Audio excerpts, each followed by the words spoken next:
요한복음 5장 39절을 한번 펴보시겠습니까? 요한복음 5장 39절입니다. 아마 펴시기 힘든 분들은 앞에 화면을 보시면 될 거고요.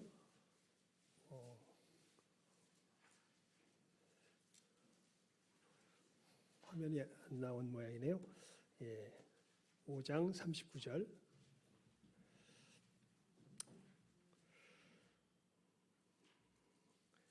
찾기 힘드신 분은 우리 주보 이 설교 요약란, 말씀 강론란을 보면은 전문은 제가 싣진 않았지만 핵심 내용은 거기에 실어놨습니다.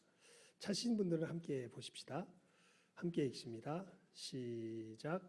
너희가 성경에서 영생을 얻는 줄 생각하고 성경을 연구하거니와 이 성경이 곧 내게 대하여 증언하는 것이니라. 아멘. 예수님께서 하신 말씀이죠. 예수님께서 너희가 성경에서 영생을 얻는 줄 생각하고 성경을 연구하는데 이 성경이 곧 내게 대하여 증언하는 것이다. 이렇게 예수님 말씀하십니다. 여러분, 성경은 뭐에 대한 주제를 다루고 있는 책이라고 주님이 친히 말씀하시냐면 영생에 대한 주제를 다루고 있는 책이라고 친히 말씀하시는 것이죠. 그리고 이 영생에 대한 주제가 모든 것이 다 누구에게로 연결된다고, 예수님 자신에게로 연결된다고 예수님께서 친히 말씀하시는 겁니다. 그러니까 우리가 오늘 읽었던 말씀도 사실은 여호수아서 3장 11절에서 16절까지의 이 말씀도 뭐에 대한 주제와 연결되어 있으며 영생에 대한 주제와 연결되어 있으며 이것은 또 누구와 연결되는 말씀일까요? 예수님과 연결되는 말씀인 것을 이야기하죠.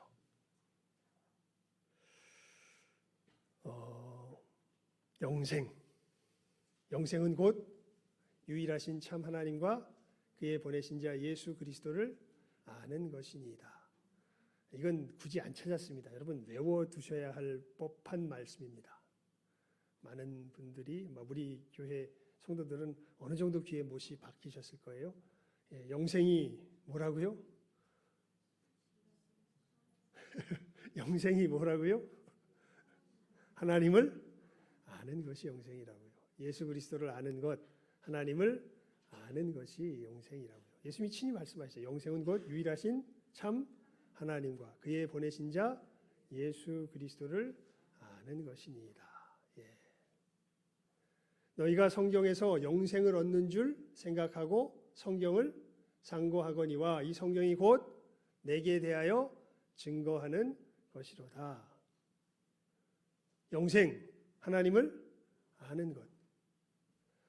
그래서 요한복음 14장 6절에 이렇게 말씀하시잖아요. 내가 곧 길이요 진리요 생명이니 나로 말미암지 않고는 아버지께 이를 자가 없느니라. 내가 곧 길이요 진리요 생명이니, 길이요 진리요 생명이다. 이렇게 말씀하시면서 그 내용의 핵심을 뭐로 이야기하시냐면 나로 말미암지 않고는 아버지께 이를 자가 없느니라. 이렇게 말씀하시는 거죠. 그러니까 여러분, 이 하나님의 사람들이 되는 이들은 그 마음의 진정한 소원이 무엇이 진정한 소원이냐면 하나님께 이르는 겁니다. 하나님을 아는 겁니다. 다른 말로 하면 하나님을 닮는 겁니다. 그리고 그 닮는 길이 누구세요?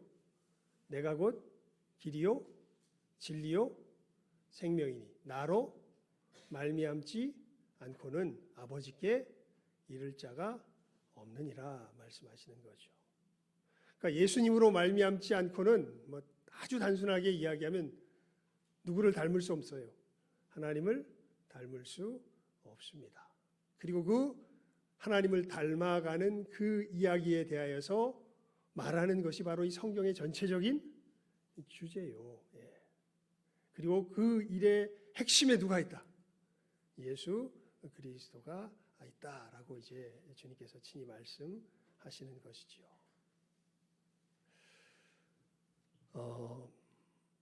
정말 이 소망 가운데 믿음의 길을 걸어가시는가 여러분 한번 잘 살펴보실 필요가 있습니다. 그러니까 이것은 우리의 정체를 드러내는 질문이에요. 그러니까 신앙생활을 하는 여러 목적이 있습니다. 우리 사도행전에 보게 되면은 마술사 시몬이라는 사람이 나와요. 사마리아 성에 사는 이 사람은 그 사마리아 성에 있는 사람들을 자기의 마술로서 놀래게 하는 사람입니다. 그러니까 소위 말하는 이적을 행하는 사람인 거죠. 기적 같은 일들을 막 행하면서 야, 저 사람은 어떤 신이 보낸 사람 같아, 대단한 사람이야, 뭐 이런 식의 칭찬을 듣는 사람이었지만 자기가 알아요. 자기가 하는 건 사기예요. 사람들을 속이는 일입니다. 그런데 빌립이라고 하는 사람이 떡 나타나가지고 예수님을 전하는데 이상하게 이 사람이 예수님을 전하면서 어떤 일이 벌어지냐면 병든 자가 일어나고 귀신이 쫓겨나고 뭐 이런 진짜 기적이 일어나는 거예요. 그러니까 이 마술사 시몬은 빌립을 쫓아다닙니다. 왜요? 자기가 하고 싶은 게 저건데 자기는 가짜인데 누군 진짜예요. 빌립은 진짜예요. 그래가지고 도대체 저 사람은 어떻게 저런 일을 할 수 있나? 그걸 보니까 예수님을 믿는다 그래.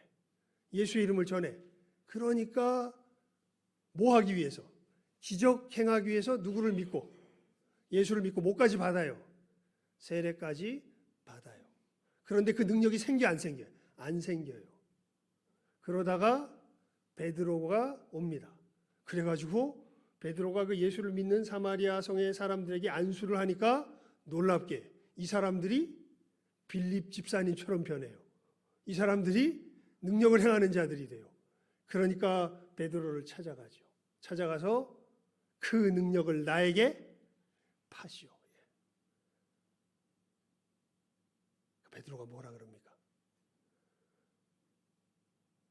너는 이 도와 상관이 없다. 하나님의 능력을 뭘 주고 사려고 하는 너는, 돈을 주고 사려고 하는 너는 이 도와 상관이 없다. 회개해라. 여러분 이 사람 성경 읽어보면요, 그 부분에 대해서 정말 빌립 집사님이 가고 기독교인들이 모이는 데라면 어디든지 쫓아갔던 사람입니다. 그러니까 쉽게 말하면 새벽 기도부터 금요 철야 기도, 뭐 주일 예배는 막론하고 다 참여했던 사람이요. 신앙생활에 열심히 했을까요? 안 열심히 했을까요? 열심히 했던 사람인 거죠. 그런데 베드로가 뭐라 그래요? 너는 이 도와 상관이 없다. 엉뚱한 목적으로 아무리 교회에 열심히 나와도 그는 무익할 수 있습니다.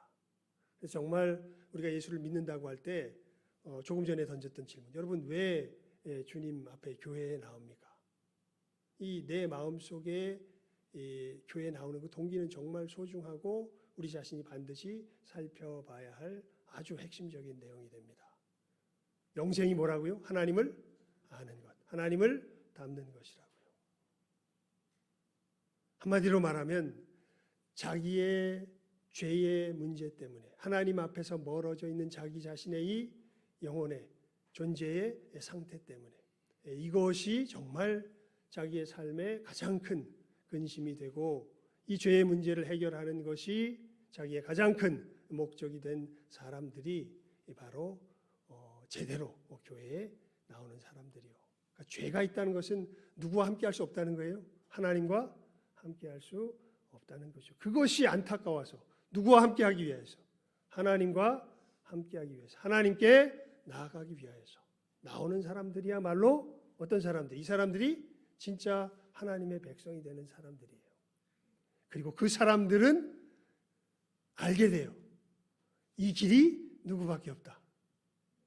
예수님밖에 없다. 예수님으로 말미암자는, 예수님 친히 말씀하셨어요. 내가 곧 길이요 진리요 생명이니 나로 말미암지 않고는 아버지께 이를 자가 없다. 예수님 친히 말씀하시죠.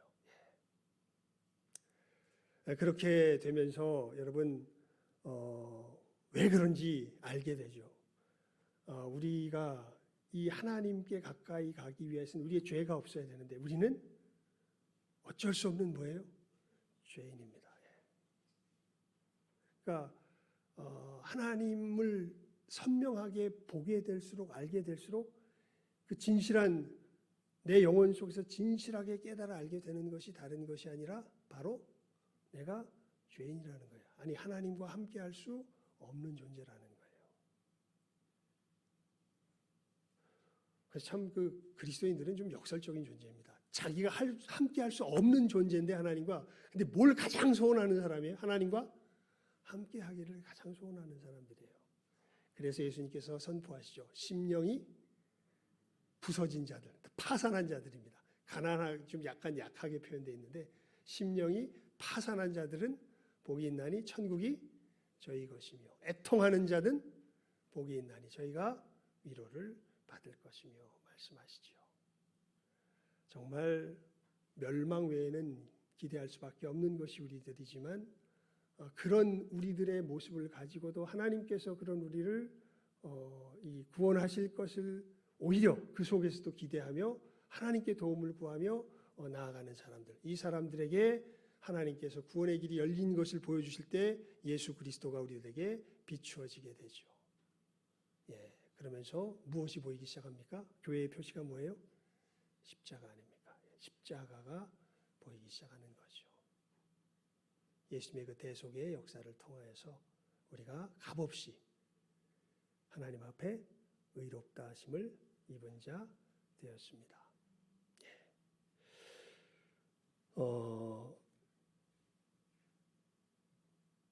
정말 그 우리가 죄인 되었을 때 그것은 한번 성경을 보여주실래요? 여기 적어놨다 그랬는데 안 적어놨나?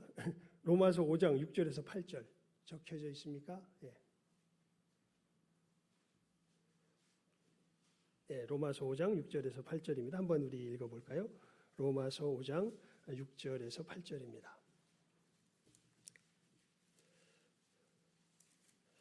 못 찾으신 분들은 저 화면을 보시면 됩니다. 근데 저는 이제 좀 불친절해가지고요.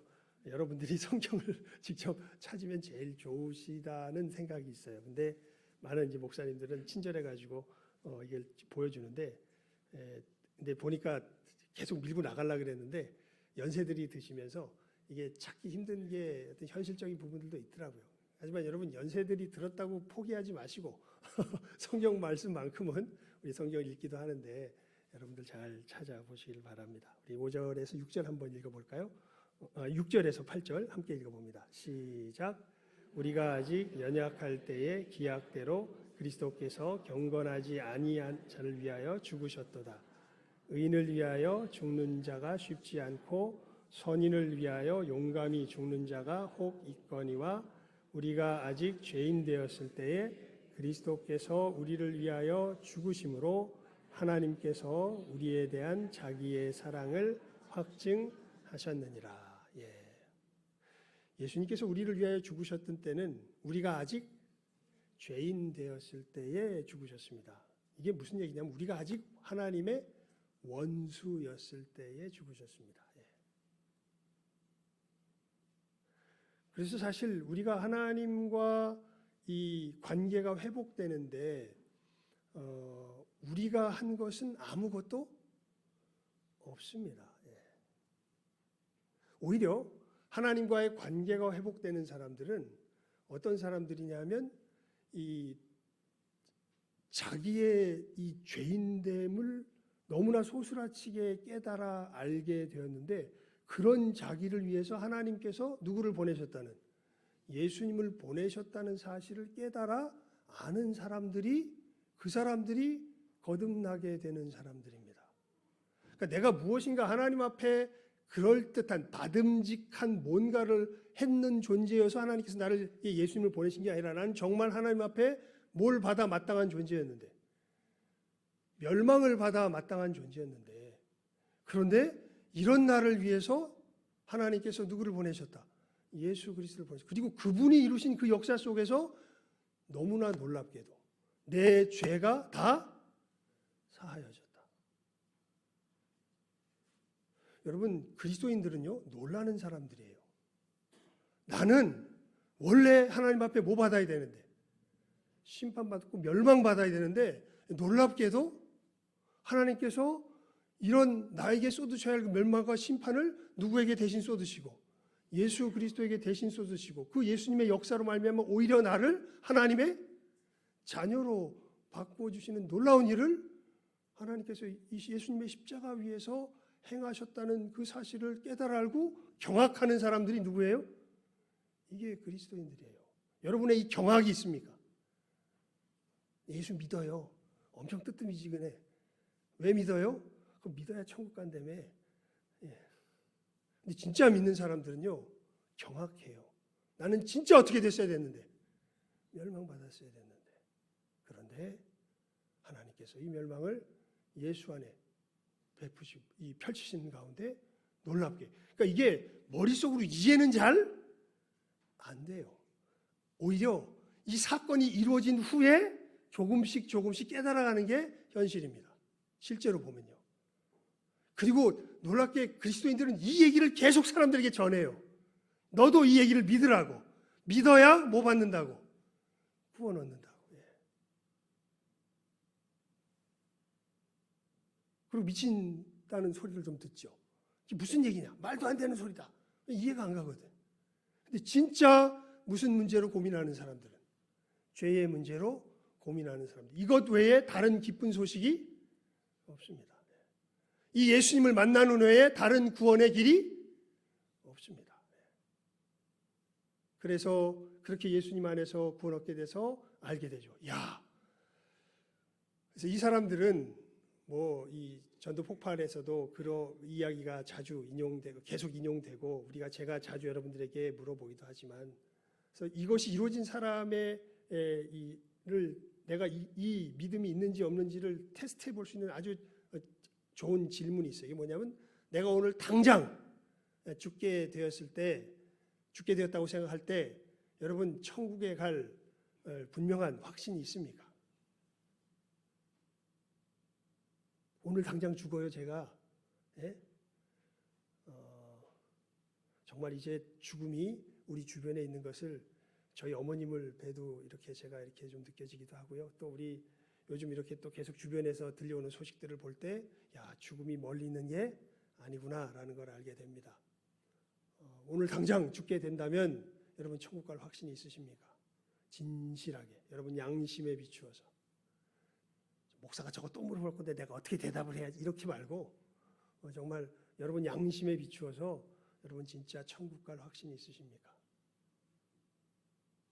진짜 확신 있는 사람들은요, 내가 누구 안에 있다라는 걸, 예수 안에 있다라는 걸 아는 사람들입니다.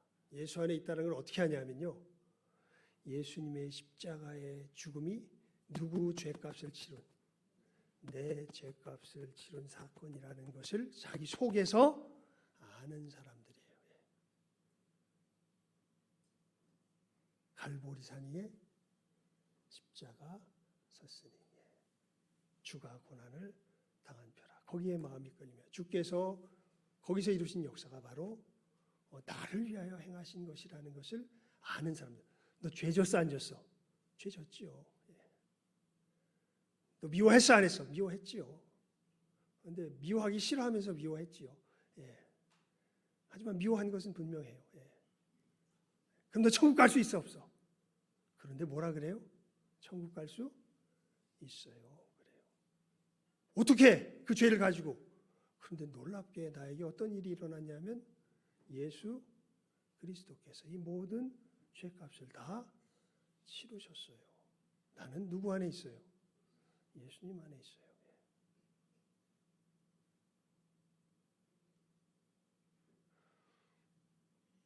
마귀가 물러갑니다. 어떤 것도 이 사람을 정죄할 수 없습니다. 무엇이 딱 이 사람을 지키고 있어요? 예수 그리스도의 십자가가 지키고 있습니다. 누구도 이 사람을 죄인이라고 말하지 않아요. 하나님도 이 사람을 죄인이라고 말하지 않아요. 오히려 누구라고 이야기해요? 의인이라고 이야기해요. 이게 칭의입니다. 이 예수를 믿는 믿음 있는 사람들이 이 의롭다 하심을 받은 사람들이에요.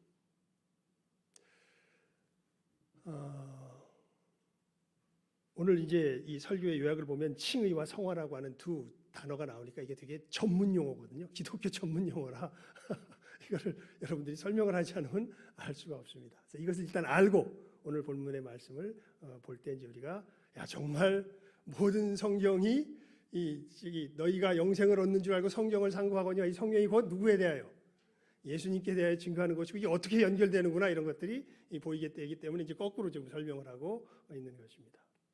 조금 전에 말씀드린 게 칭입니다. 성화는 뭐냐? 그렇게 예수 안에서 새로워진 사람들. 그래서 성경이 그렇게 표현하죠. 그런즉 누구든지 그리스도 안에 있으면 새로운 피조물이라. 이전 것은 지나갔으니 보라 새 것이 되었도다. 이 새 것이 된 사람들은요. 이제는 삶이 바뀐 사람들입니다. 생명을 얻은 사람들입니다. 아까 그랬죠. 생명 얻는 게 뭐라고요? 누구 닮는 거라고? 예수님 닮는 거, 하나님 닮는 거라고. 여러분, 하나님 닮는 게 구체적으로 뭔 줄 아세요? 제가 여러 번 설명을 드렸는데 구체적으로 뭔 줄 아세요? 십계명이 삶이 되는 거예요. 예전에 이게 삶이 될 수가 없었어요. 예수님 밖에서는. 겉으로 흉내는 내도 삶이 될 수는 없었어요. 그런데 예수 안에 있는 사람들은 이제 존재가 바뀐 사람들이에요. 그러면서 생명이, 삶 자체가 바뀐 사람들이에요. 무엇이 삶이 되는 사람들? 십계명이 삶이 되는 사람들이에요.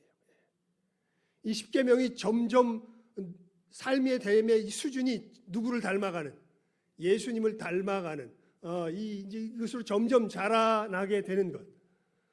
이것이 이제 이 성화라고 우리가 부르는 것이요. 이 하나님의 백성들은요, 이 역사가 이들 속에서 이제 시작되어서 나타나게 되어 있습니다.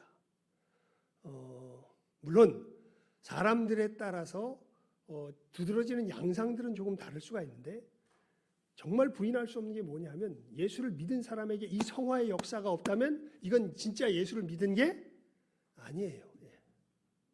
예수를 믿으면 반드시 어떤 역사가 일어나요? 이 성화의 역사가 계속 일어나요. 즉 십계명이 점점 자기의 뭐가 되어가는 거예요? 삶이 되어가는 거예요.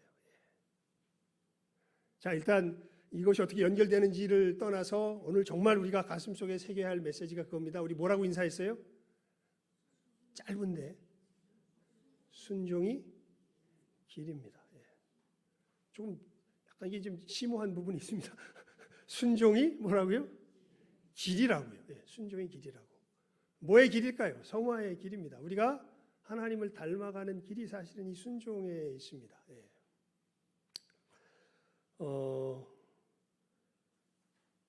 이 성화의 역사. 우리가 오늘 이제 그런 메시지 이것을 크게 우리 마음속에 이렇게 큰 그림을 우리가 이렇게 떠올리면서 이제 오늘 본문을 살펴볼 필요가 있는데 오늘 본문은 사실 어떻게 보면 좀 약간 생뚱맞다고 할 수 있죠. 오늘 주제와. 근데 이게 깊이 연결되어 있습니다. 먼저 오늘 본문을 보게 되면은 오늘 본문 말씀의 내용은 이스라엘 백성들이 어디를 건너가는 장면이에요? 자, 이제 오늘 본문으로 돌아와서 다시 우리의 시야를 오늘 본문으로 돌아와서 이스라엘 백성들이 여호수아의 인도를 따라서 이제 요단강을 건너는 장면입니다. 이 요단강을 건널 때요, 특별히 우리 그 장면을 좀 유심히 살펴보아야 되는데 여호수아서 3장 우리 14절에서 16절입니다. 14절에서 16절 특별히 거기는 우리 같이 한번 다시 읽어볼까요? 14절에서 16절 같이 읽습니다. 시작. 백성이 요단을 건너려고 자기들의 장막을 떠날 때에 제사장들은 언약궤를 메고 백성 앞에서 나아가니라. 요단이 곡식 거두는 시기에는 항상 언덕에 넘치더라. 궤를 맨 자들이 요단에 이르며 궤를 맨 제사장들의 발이 물가에 잠기자 곧 위에서부터 흘러내리던 물이 그쳐서 사르단에 가까운 매우 멀리 있는 아담 성읍 변두리에 일어나 한 곳에 쌓이고 아라바의 바다 염해로 향하여 흘러가는 물은 온전히 끊어짐에 백성이 여리고 앞으로 바로 건널세. 무슨 얘기냐면 이스라엘 백성들이 요단강을 건너는데요. 이 성경 익스프레스에 아주 굉장히 구체적인 그림이 나오더라고요. 그림이라기보다는 그 설명이 나오는데 여러분 이 강이 끊어진 길이가 30여 킬로가 정도가 됐다고 읽어보시면 나올 거예요. 30여 킬로 정도 강이 이렇게 딱 중간에가 끊어져 버리는 게 이게 지명을 통해서 알 수 있다고 우리 성경 퀴즈대에 참여하셨던 분들이 받은 선물로 받은 그 책의 그 여호수아서에 해당하는 부분을 읽어보면 거기 설명이 나올 겁니다. 30여 킬로가 되는 물이 딱 끊어지는데 이게 어떻게 그런 일이 벌어진 거냐면 이제 언약궤를 맨 제사장들이 언약궤를 메고서 어디를 향해 가고 있냐면 요단강을 향해 갑니다. 그러니까 이것이 끊어진 다음에 간 게 아니에요. 지금 어마어마하게 큰 물이 흘러 넘쳤다 그랬거든요. 이건 이제 휩쓸릴 만한 물인데 제가 그 성지순례 가서 요단강 가봤더니요. 어떤 데는 되게 얕은데 어떤 데는 정말 커요. 거기는 정말 빠져 죽을 곳인데 그럴 만큼 깊은 곳인데 엄청난 물이 흐르고 있는데 그 흐르는 물에 제사장들이 뭘 딱 밟으니까 발을 밟으니까 이게 이제 15절 뒤에 나오죠. 궤를 맨 제사장들의 발이 물에 어떻게 되니까 잠기니까. 그러니까 제사장들은 어디로 들어가는 거 있었던 거예요. 꼭 어떻게 보면 뭐하러 들어가는 사람 마냥 죽으러 들어가는 사람 마냥 물을 향해서 들어가고 있었던 겁니다. 그랬더니 발이 잠기니까 뭐가 그쳐요? 물이 그쳐요. 자, 근데 우리 출애굽기 14장 21절에서 22절을 봅시다. 이것은 이제 홍해를 건널 때의 모습인데요. 출애굽기 14장 21절에서 22절입니다. 찾으실 분들은 찾고 우리 못 찾으시는 분들은 보시면 됩니다. 출애굽기 14장 21절에서 22절입니다.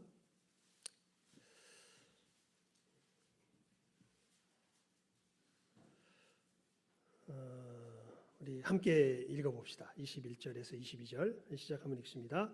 출애굽기 14장 21절에서 22절 시작. 모세가 바다 위로 손을 내밀매 큰 동풍이 밤새도록 바닷물을 물러가게 하시니 물이 갈라져 바다가 마른 땅이 된지라. 이스라엘 자손이 바다 가운데를 육지로 걸어가고 물은 그들의 좌우에 벽이 되니. 그러니까 홍해를 건넌 때는 간단하게 비교해 보면 하나님이 먼저 뭘 갈라 놓으시고 바다를 갈라 놓으시고 그 다음에 누가 들어가요? 이스라엘 백성들이 들어가요. 그런데 요단강을 건널 때는 이스라엘이 들어가는 대로 물이 어떻게 되는 거예요? 갈라지는 거예요. 그래서 물을 가르고 들어가는 건 건너가는 건 똑같은데 방식이 전혀 달라요. 홍해를 건널 땐 먼저 뭘 하시고 갈라 놓으시고 뭐 하세요? 걸어가게 하세요. 하지만 요단강을 건널 때는 발이 물을 밟는 대로 어떻게 돼요? 갈라지면서 걸어가게 되는 것을 보게 됩니다.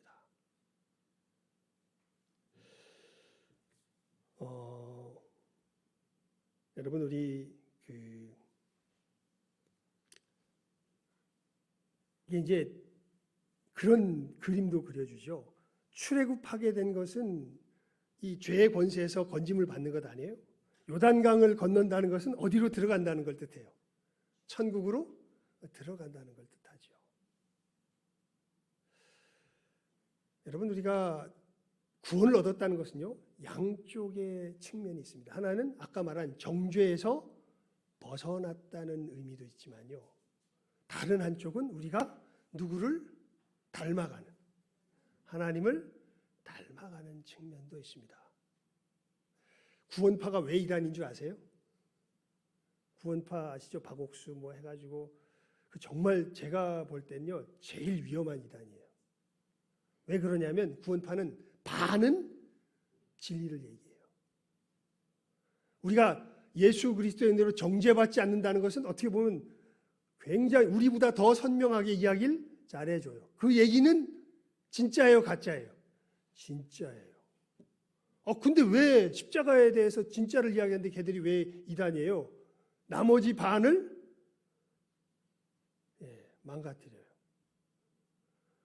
그래서 이 사람들은 예수를 믿으면 결코 정죄함이 없기 때문에 어떻게 살아도 돼요?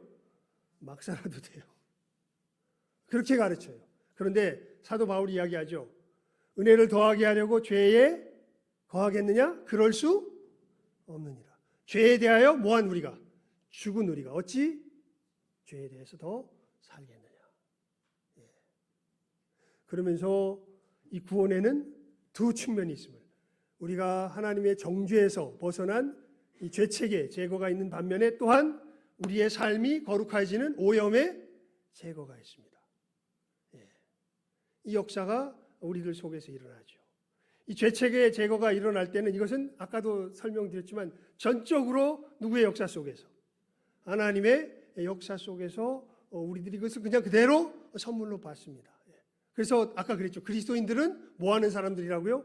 놀라는 사람들이라고. 여러분 놀라지 않는다면요, 이상한 거예요. 여러분은 이게 얼마나 놀라운 일이에요. 예수 그리스도 안에서 내가 구원된 게 얼마나 놀라운 일이에요. 이걸 보고 그래 그냥 뭐 세례 받아야 되니까 내가 믿어, 이게 말이 안 돼요 사실은.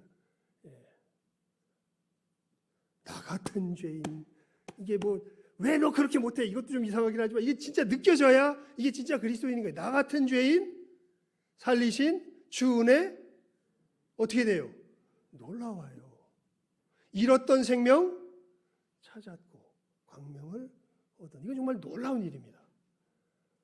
그리고 이 놀라움으로 그치지 않습니다. 이 놀라움은 시작이에요. 거듭남은 시작입니다.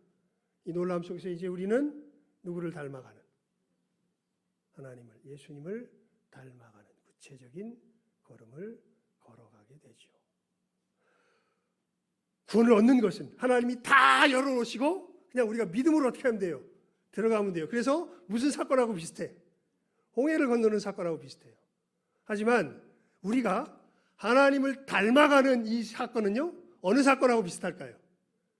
요단강을 건너는 사건하고 비슷합니다. 이건 우리가 하나님의 말씀을 받아서 어디 보고서 지금 뭐가 흐르고 있는데, 물이 흐르고 있는데 하나님이 뭐 하래요? 그냥 발을 디디래. 그럼 어떻게 될까요? 죽을 것 같죠. 그런데 놀랍게도 하나님의 말씀을 따라 발을 디디니까 뭐가 갈라지는 거예요? 물이 갈라지는 거예요. 이게 우리가 경험하게 되는 성화의 역사입니다. 하나님의 말씀을 우리가 지키며 살아가게, 여러분, 그러니까 우리는요 종교 나부랑이가 아니에요. 왜 나부랑이라는 표현을 쓰냐 하면, 종교들은요 자기 속에서 뭔가를 쥐어짜내요. 어떻게 보면 굳이 이방 종교에 빗대서 이야기하면 우리는 무당이 신받는 것하고 비슷해요. 내가 뭘 열심히 수련해가지고 내 자신을 갈고 닦는 게 아니라 우리는 위에서부터 뭔가가 뭐 하는 거예요? 임하는 거예요. 이 임함이 무엇을 이루어내냐면 우리를, 하나님을 닮아가게 하는 거예요. 이것이 되게 될 때, 이게 좀 약간 역설적이기도 한데, 이것은 그래서 우리 뭐라고 인사했어요? 순종이 뭐라고? 길이라고. 순종해야. 그래서 오늘 예배 시간 전에도 주의 말씀 듣고서, 뭐 준행이나 순종이나, 순종 준행하는 자는 뭐예요? 반석 위에 터 닦고 집을 지음 같아. 주의 말씀 듣고도 행치 않는 자는 어디예요? 모래 위에 터 닦고 집을 지음 같아. 세상 모든 사람들, 아니 사실은 우리 그리스도인들인데, 세상 모든 사람들보다 우리 그리스도인들인데, 우리 예수를 믿는 사람들 뭐를 짓는 자들이에요? 집을 짓는. 왜냐하면 내가 보니까 그거는 세상 모든 사람들은 조금 성경을 잘못 이해했어요. 왜냐하면 이 공력으로 받는 상급은 그리스도인의 이제 한정된 거죠. 우리가 예수를 믿지만 쌓은 공력 따라서 고린도전서 3장에 보면 사도 바울이 이야기하잖아요. 우리가 내가, 여러분 예수 믿었다고 우리가 하나님 앞에 이제 심판 당할 때 우리가 지옥의 심판을 안 당해도요, 무슨 심판이 있냐면 상급의 심판이 있어요. 천국은 순위가 있는 곳일까요? 없는 곳일까요? 순위가 있습니다. 제가 보니까. 이거 차별 아니에요? 차별로 뭐 순위를 매긴다는 건 분명해요. 그걸 순위, 그럼 무조건 차별. 이 사람한테 좀 답이 없어요. 이해할 길이 없어. 근데 차별은 아닐 거예요. 하지만 뭔 있어요? 순위는 있어요. 그건 성경이 분명히 이야기를 해요. 예. 그래서 이 5달란트 데나리온에서 데나리온 누가복음에 보면은 그 달란트 비유와 같은 그 비유가 나오잖아요. 거기에 보면 한 사람은 10개, 한 사람은 5개. 똑같이 줬는데 남긴 양이 달라요. 그러니까 주는 상도 어떻게 돼요? 달라요. 예. 그러니까 분명히 순위는 있습니다. 그러니까 우리가 이 땅, 그러니까 천국에서의 삶은요 시작점이 같지가 않은 것 같아요. 우리가 여기서 얼마나 제대로 자신은 하나님 앞에 쌓았느냐라는 그 쌓은 것을 기본 어떻게 보면 이게 뭐 우리 식의 말로 표현합시다. 그거밖에 지금 설명할 길이 없으니까 자본으로 해가지고 거기서부터 뭔가가 시작되는 것 같아요. 근데 그것이 뭐 결코 이 땅에서 누리는 차별과 무슨 기분 나쁨과 그런 건 아닐 거예요. 왜냐하면 천국에서는 큰 자가 뭐한 자들이에요? 큰 자가 어떤 자들이에요? 섬기는 자들이에요. 억압하고 군림하는 자들이 아니라 큰 자가 뭐하는 자들이에요? 섬기는 자들. 그러니까 더 크게 섬겨주겠죠. 그러니까 근데 하여간 분명히 순위는 있어요. 아마 누가 이 땅 위에서 예수님을 더 많이 닮아갔는가, 그것이 그 기준이 될 것으로 보입니다. 사도 바울이 그렇게 이야기하거든요. 지금은 거울을 보는 것처럼 희미하나 그때가 되면 얼굴과 얼굴을 대면하여 보리라. 사도 요한도 동일한 얘기를 하거든요. 하나님의 얼굴을 보기를 소원하는 자마다 자기를 정결케 하느니라. 이렇게 이제 요한일서에 보면 이야기를 하고 있죠. 여러분, 우리가 주님을 닮아가는 데는요. 그래서 오늘 이 인사만 잘 기억하면 오늘 말씀 다 들은 거예요. 뭐가 길이에요? 순종이 길이에요. 진짜 하나님을 자기 삶 속에서 아는 사람들은요. 성경을 많이 읽은 사람이 아니라 들은 말씀 속에서 하나님께서 내게 요청하신 그 순종의 걸음을 제대로 걸어낸 사람들이 누구를 제대로 알까요? 하나님을 제대로 알아요. 여러분 그 믿음의 길을 걸어가면서요. 어떤 사람들 보면 마치 미래를 아는 것처럼 행동하는 사람들이 있어요. 제가 볼 때 그리스도인들 중에서 어떤 사람이 그러냐면 진짜 자기 삶 속에서 하나님께 순종을 제대로 한 만큼 자기의 삶은 선명해지고 굉장히 분명해집니다. 흔들림이 없어요. 어느 길을 걸어갈 때 여러분 미래가 불투명하세요? 그건 그만큼 그리스도인으로서 내 미래가 불투명하다면요. 그건 그만큼 내가 하나님 앞에 뭐 하지 못했다. 순종해야 할 바를 뭐 하지 못했다. 순종하지 못한다. 힘들 수는 있어요. 이제 고난도 있긴 해요. 왜냐하면 무릇 그리스도 안에서 경건하게 살고자 하는 자는 뭘 받으리라? 핍박을 받으리라 이야기했잖아요. 고난도 있어요. 그런데 우리의 믿음이 정말 제대로 된 믿음이라면요. 불투명함은 없습니다. 굉장히 선명해져요. 그리고 좁은 길을 걸으며 어떻게 돼요? 밤낮 기뻐하는 것. 기쁨이 있습니다. 보람이 있고 내가 뭘 향해 가는지를 알거든요. 무엇이 이루어지는지를 알거든요. 그래서 진짜 하나님을 아는 진짜 비결은요. 오늘 인사가 답이에요. 뭐가 길이에요? 순종이 길입니다. 누구들처럼 오늘 말씀의 이미지를 생각하면 되죠. 언약궤 메고 이게 딱 우리들 보여줘야 이 순종하려면 말씀을 지켜야 돼요. 언약궤 메고 그리고 어디로 가라 그러니까 요단강으로 가라 그러니까 그 지금 홍해처럼 갈라져 있어요? 안 갈라져 있어요? 안 갈라져 있어요. 그냥 물이 많아가지고 그냥 차 있어가지고 저기 가면 죽을 것 같아. 근데 하나님께서 뭐 하래? 언약궤 메고 끌리 가래. 그래서 발을 딱 떼서 어디에 딱 발을 담그니까 물에 발을 담그니까 뭐가 쫙 갈라지는 거예요. 물이 쫙 갈라지는 거예요. 여러분 이 분명한 이미지. 이렇게 걸어가게 된 우리의 성화의 걸음 오늘 이 시간에 분명하게 마음에 새기시고 불투명하게 우리가 신앙의 걸음 걸어가는 것 아니라 하나님 말씀하시면 아멘 하면서 이 한 걸음 한 걸음 제대로 걸어가시는 가운데 여러분 정말 여러분의 삶이 정말 예수 그리스도의 향기를 주변에 분명하고 진하게 드러내는 복된 삶의 걸음 한 걸음 한 걸음 걸어내시는 이제는 분명히 길은 보여드렸습니다. 이것을 믿음으로 순종하며 승리하며 나아가시는 우리 복된 영혼들 다 되실 수 있기를 주님의 이름으로 축원을 드립니다. 기도하겠습니다. 하나님 아버지, 정말 말씀을 읽으면서 정말 송이꿀보다 더 단 것을 느낄 때가 바로 이러한 때입니다. 분명히 구약에 그저 지나간 역사 속의 한 장면처럼 보이는 정말 제사장들이 언약궤를 메고 요단강에 발을 내딛는 장면이지만 이것이 바로 우리가 하나님께서 주신 생명을 더욱더 풍성하게 누리는 복된 참으로 우리의 믿음의 비결이 되는 또 귀한 교훈인 것을 저희들 이 아버지 하나님 예배 시간 참으로 받습니다. 아버지 하나님, 이 시간 함께하는 우리 모든 귀한 영혼들 은혜 가운데 붙들어 주시고, 하나님 아버지, 진실로 우리가 그저 성경을 읽고 그저 기도하는데 그치는 것이 아니라 이 말씀을 읽고 기도한 가운데서 하나님께서 우리에게 분명하게 요청하시는 그 순종의 걸음, 저희들 한 걸음 한 걸음 확실하게 내어 디딤으로 말미암아 이 순종의 걸음 속에서 하나님을 더욱더 아버지 하나님 닮아가는 우리 귀한 복된 영혼들 되게 하여 주시옵소서. 이 걸음 속에서 정말 자기의 삶의 걸음이 천성을 향하는 확실한 걸음 되는 것을 분명하게 깨달아 알며 불투명하게 뜨뜨미지근하게 살아가는 것 아니라 이 분명한 걸음 속에서 확신을 가지고 참으로 기뻐하며 우리의 신앙의 걸음 확실하게 걸어낼 줄 아는 이 시간 함께하는 우리 모든 귀한 영혼들 다 되게 하여 주시기를 간절히 바라옵고 소원하옵고 간구하오며 모든 것 예수님의 이름으로 기도드리옵나이다. 아멘. 우리 찬송 545장 부르시면서 준비한 예물 드리도록 하겠습니다.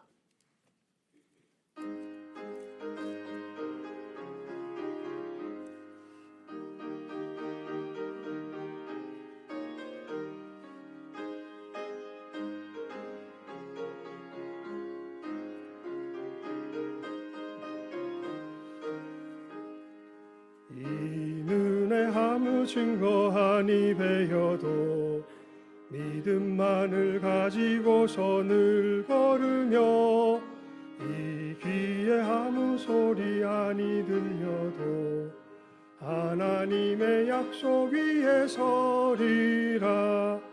걸어가세 믿음 위에 서서 나가세 의심 버리고 걸어가세 믿음 위에 서서 눈과 귀에 아무 증거 없어도 이 눈이 보기에는 어떠하든지 이미 얻은 증거대로 늘 믿으며 이 맘에 의심 없이 살아갈 때에 우리 소원 주 안에서 이루리. 걸어가세 믿음 위에 서서 나가세 의심 버리고 걸어가세 믿음 위에 서서 눈과 귀에 아무 증거 없어도 주님의 거룩함을 두고 맹세한 주 하나님 아버지는 참 미쁘다. 그 귀한 모든 약속 믿는 자에게 능치 못할 무슨 일이 있을까. 걸어가세 믿음 위에 서서 나가세 의심 버리고 걸어가세 믿음 위에 서서 눈과 귀에 아무 증거 없어도.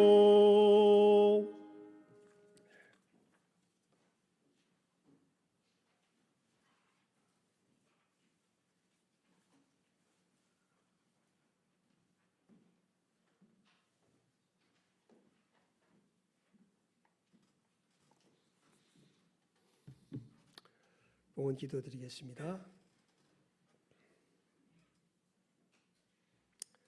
하나님의 말씀을 듣고 결단하는 봉헌의 시간을 갖습니다. 하나님, 저희들 참으로 주님 닮아가는 그 길 다른 것에 있는 것 아니라 하나님의 말씀을 순종하며 나가는 이 길에 있음 분명하게 깨달아 알며 저희들 이제 이 예물을 드리는 시간, 이 예물을 하나님 앞에 드림과 같이 우리의 삶의 순종의 결단 하나님 앞에 드리는 복된 이 봉헌의 시간 되게 하여 주시옵소서. 모든 것 예수님의 이름으로 기도드리옵나이다. 아멘. 교회 소식란을 봐주시기 바랍니다. 우리 교회에 오신 모든 분들 예수님의 이름으로 환영합니다. 모두 천국에 함께 이르기를 소망합니다. 우리 각부 원래회 오전 예배 후에 불러서 원래회로 모입니다. 우리 대신방 계속 진행 중에 있습니다. 참 하나님께서 또 우리 기도를 들어주시고 은혜를 주셔서 너무나 감사를 드립니다. 우리 기대하는 마음으로 또 준비하며 계속 신방을 또 우리 받고 또 진행하도록 하십시다. 그리고 우리 권사의 헌신 예배 다음 주 오후 예배는 우리 권사의 헌신 예배를 드리는데요. 아마 우리 교회는 이분은 처음 우리 모시는 것 같아요. 우리 그 북부 시찰에 우리 사랑하는 우리 교회 아주 젊으신 목사님이십니다. 옛날 허연수 목사님이 목회하셨는데 이제 사임하시고 이제 이분이 이어서 이제 목회를 하신데요. 우리 젊으신 목사님 이인수 목사님 모셔서 말씀을 전해 주십니다. 여러분 또 기대하는 마음으로 함께 또 우리 참여해서 예배드리길 바라고요. 헌신 예배 헌금은 우리 교회 재정으로 드리니까 또 그렇게 아시고 또 헌금을 준비해서 헌금을 하시면 되겠습니다. 우리 오후 예배 후에 우리 구역장 모임 오늘 또 특별한 모임으로 모입니다. 우리 구역장들 잘 기억하시고 또 잘 모이시기를 바랍니다. 우리 실버 성경학교는 아직까지 방학입니다. 우리 4월 달은 돼야 실버 성경학교 이제 개학을 할 것 같고 또 4월 달이 돼야 우리 전도 또 신성 전도대도 전도대는 또 나가게 될 것 같습니다. 하지만 우리 각 전도회별로 하는 우리 전도 우리 주일날 하는 전도만큼 우리 쉼 없이 계속 진행하는 것이니까요. 여러분들 충성되이 또 우리가 전도에 힘쓰며 나갈 수 있기를 바랍니다. 이상 광고를 마칩니다. 우리 다 같이 자리에서 일어나셔서 주기도송으로 폐 찬송 드리고 축도로 예배 마치도록 하겠습니다.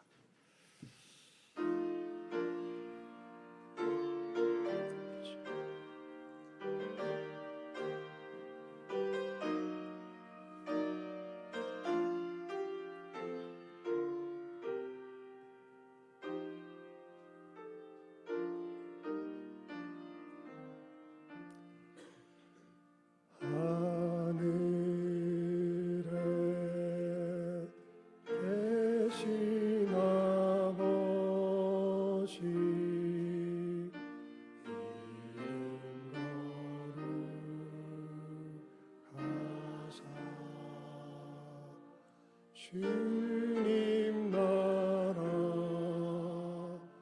임하시고 뜻이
지금은 우리 주 예수 그리스도의 은혜와 아버지 하나님의 사랑하심과 성령님 감화 감동 교통하심이 순종함이 주님 닮아가는 그 길인 것을 이제는 분명하게 깨달아 알며 나의 믿음의 걸음 이 순종 가운데 힘차게 전진하기로 결심하는 모든 귀한 영혼들 위해와 이 시간 함께 예배에 참석한 모든 복된 영혼들 위해 이제로부터 함께 있을지어다.